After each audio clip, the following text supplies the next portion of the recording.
അങ്ങനെ ഇലക്ഷന്റെ റിസൾട്ട് ഒക്കെ വന്ന് ദേ വൈകിട്ട് ആഹ്ലാദ പ്രകടനം ഒക്കെ ആയിരുന്നു കേട്ടോ. ഞങ്ങളാണെ അതൊക്കെ കണ്ടു കഴിഞ്ഞ് അവിടെയുള്ള നാട്ടുവിശേഷം പറഞ്ഞ് ഇങ്ങനെ ഇരിക്കുകയായിരുന്നു. അപ്പോഴാണ് കുട്ടൻ ഇന്നലെ രജിസ്റ്റർ ചെയ്ത മാട്രിമോണിന്ന് കോള് വന്ന കാര്യം പറഞ്ഞത്. അതിന്റെ ചർച്ചയായിരുന്നു പിന്നെ.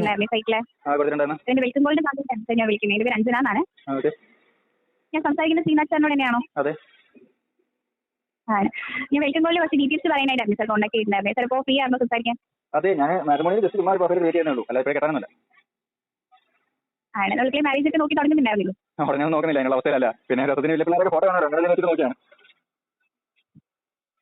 നമ്മളിപ്പോൾ ഒരു 2 വർഷത്തിനുള്ളിലേക്ക് തന്നെയാണ് മാരേജ് നോക്കുന്നുണ്ടെങ്കിൽ ഇപ്പോൾ നോക്കി തുടങ്ങിയാലാണ് നമുക്ക് നല്ല അലയൻസിലേക്ക് ഓക്കെ ആവുന്നത്. അങ്ങനെ ഇപ്പോൾ നോക്കി തുടങ്ങുന്നുണ്ടായിരുന്നു സാർ? ഇല്ല, ഇപ്പോഴും നോക്കുന്നില്ല. എന്തായാലും നല്ല ആലോചനയൊക്കെ ആണെന്നുണ്ടെങ്കിൽ ഇപ്പോൾ നോക്കി തുടങ്ങാം. നല്ല ആലോചന നോക്കുന്നില്ല.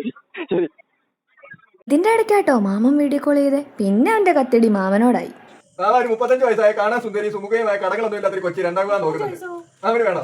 എനിക്കല്ല, നിങ്ങളെ ഭർത്താവിന് വേണോ? എനിക്കെന്തായാലും ഒരു കാര്യത്തിൽ ഉറപ്പായി, ഇവന് കേരളത്തിൽ നിന്ന് പോയിട്ട് ഇന്ത്യന്ന് പോലും ഒരു പെണ്ണ് കിട്ടുമെന്ന് എനിക്ക് തോന്നില്ല. ഇതെല്ലാം അവന്തികാസിന്റെ ട്രോഫി കേട്ടോ. എല്ലാം കാണിച്ചിട്ട് അവളെ കുറിച്ച് 2 വാക്ക് പൊക്കി പറയാനും പറഞ്ഞു. ഞാൻ പേടിക്കണ്ട, മുന്നും പിന്നെ നോക്കാതെ ചെയ്തിട്ടുണ്ട്.